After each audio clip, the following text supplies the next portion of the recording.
Hello guys, welcome back to my channel. इस video में हम देखेंगे सम फंक्शन इन एसक्यूएल।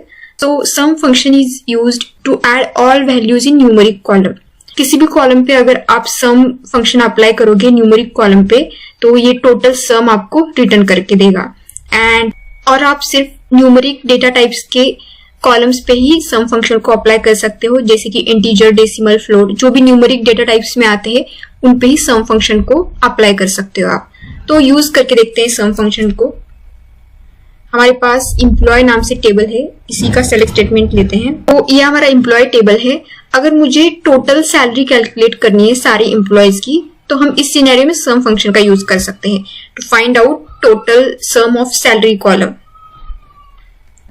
तो इसके लिए सेलेक्ट सम एंड फंक्शन में पास करेंगे उस कॉलम का नाम जिसकी हमें सम करनी है। सैलरी कॉलम है यहाँ पे, from employee table, from table name employ.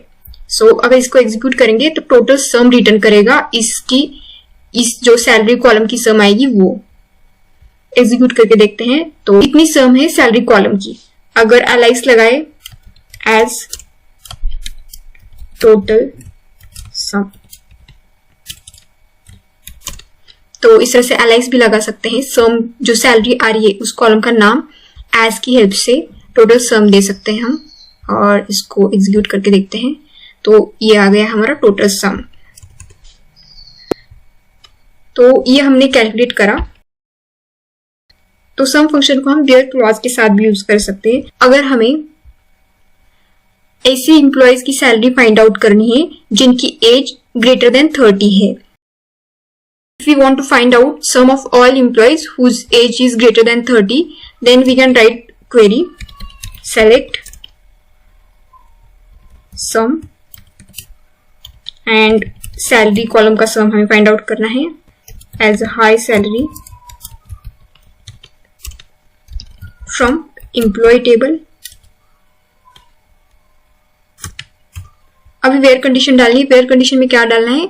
जिसकी एज ग्रेटर देन 30 है। तो where age is greater than 30। तो सिंपली ये क्वेरी लिखने पे हमें ऐसे एम्प्लॉयज की सैलरीज की सम मिलेगी जिनकी एज ग्रेटर देन 30 है। एग्जीक्यूट करके देखते हैं। तो ये है सम है। तो इस तरह से हम वेयर क्लॉज के साथ भी सम फंक्शन का यूज कर सकते हैं। So this is for today's video. If you like this video, do like to the video and subscribe to the channel. Thanks for watching.